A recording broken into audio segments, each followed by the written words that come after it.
เท่าอืมได้คลิปไหมว่าท่าหนาได้เป็นยังโดนนี่นาค่อยห้าวไปแล้วนี่เอาอย่าข่อยหาครีมทาขี้กะแลข่อยคือเบิดคักเบิดแน่แถวหยังก็ได้โอ้ยมีแต่แนวเบิดมีแต่แนวเบิดคลิปก็บ่ซื้อมาไว้ได้ไหมเอากระซื้อมาไว้อยู่ล่ะให้มันชุ่มชื่นแล้วแม่นน่ะแย่มันห้าวหลายทวงขายได้200ฮะไอ้มันทวงขายได้200ว้าวอีหยังดอกว้าวบ่รู้เรื่องมึงว้าวให้มันว้าวดีๆก็ได้ยุติเว้าได้เว้ามาเว้าดีๆเว้าคือคนเว้าเหรอเว้าเป็นบ่เขาให้มันทวงขายได้200อะ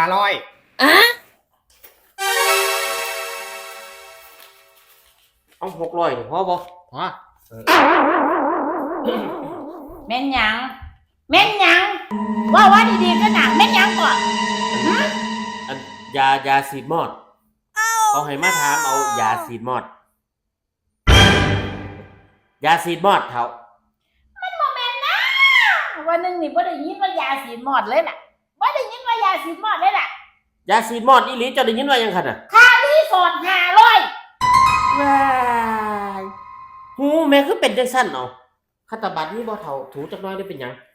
จะมักอีหยังหูข่อยดีดิมันบอกว่ายาสีดมอดโอ้ยกะมึกสวยนี่เด้ข่อยไปเบิ่งอยู่เหล้าแม่มอดมันขึ้นเหล้านะก็ข่อยนี่ล่ะบอกมันไปซื้อยามานั่นน่ะแล้วบ่มีก็เลยบอกมันเซ็นไว้ยาสีดมอดข่อยว่าแม่นค่ารีสอร์ทคักๆแล้ววันนึงนี่จะบอกที่ว่าเจ้าไปพาอีฝ่าไปนอนรีสอร์ทอีกแล้วมาบ้านยังไงจะพาเขาไปนอนรีสอร์ทแท้เด้อน่ะสิมีเวลาได้ไปอยู่หันก็ยังว่าค่ายาสีดมอดโอ้ยบอกกับเจ้านี่บอกกับคนหูตึงนี่วะเจ้าแค่จักเทียไปบ่เผามื้ออื่นไปหาหมอบ่ไปหาหมอเฮ็ดหยัง